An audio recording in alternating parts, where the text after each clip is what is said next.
அதாவது இந்த pregnant ஆனதுலேருந்து YouTube, Instagram எதை ஓப்பன் பண்ணாலுமே ப்ரெக்னென்சி இது சிம்டம்ஸ், அப்புறம் ஸ்லீப்லெஸ் நைட் இப்படி வந்துகிட்டே இருக்குது.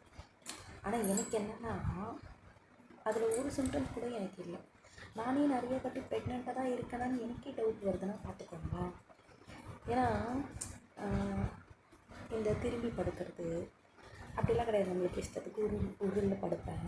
அதே மாதிரி இதுதான் சாப்பிட்ணுன்னு தோணும், இந்த க்ரேவிங் வந்து ரொம்ப அதிகமாக இருக்கும் அப்படிலாம் சொல்லுவாங்க. அதெல்லாம் ஒரு மண்ணுமே இல்லை எனக்கு. அது ஏன்னு எனக்கு தெரியல. அப்புறம் இந்த ஃபேஸ் வந்து க்ளோவாக இருக்கும் அப்படி சொல்கிறாங்க.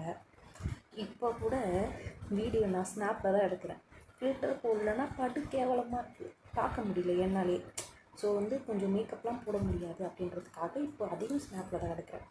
அதே மாதிரி இந்த நடந்து போகிறது, கஷ்டப்பட்டு நடக்கிற மாதிரி அதெல்லாம் எதுவுமே இல்லை. அப்புறம் வந்து எப்படி சொல்கிறது, இந்த மாதிரி நிறைய இருக்குது. இந்த நைட்டு தூங்காமல் ரெஸ்ட் ரூம்க்கே நடக்கிறது அப்படின்னு கிடையாது. நான் நைட்டு தூங்கினேன்னா காலையில் தான் எழுந்துப்பேன். ஸோ எல்லா ப்ரெக்னென்சியுமே ஒன்றும் கிடையாது. யாரையுமே யாரோடையும் கம்பேர் பண்ணாதீங்க. ஒவ்வொருத்தவங்களுக்கும் ஒவ்வொரு ப்ரெக்னென்சி ஒரு ஒரு விதமாக இருக்கும்.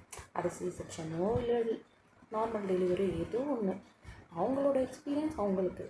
குழந்தைங்க பிறந்த அப்புறம் தான் கம்பேர் பண்ணுறாங்கன்னு பார்த்தா அது வரத்துக்கு முன்னாடி வயிற்றுக்குள்ளே இருக்கும்போதே கம்பேர் பண்ணுறாங்க. எனக்கு இந்த மாதிரி இல்லை, உனக்கு என்ன இதெல்லாம் இருக்குது, என்ன இதெல்லாம் ஒரு சிம்டம்ஸாக, நாங்களாம் அனுபவிக்கலையா அப்படின்னு கேட்குறாங்க. ஒரு உயிர் வந்து நம்மளை நம்பி வரப்போகுது. ஸோ அதை நினச்சி என்ஜாய் பண்ணுங்கள், அந்த மூமெண்ட்டை எக்ஸ்பீரியன்ஸ் பண்ணுங்கள்.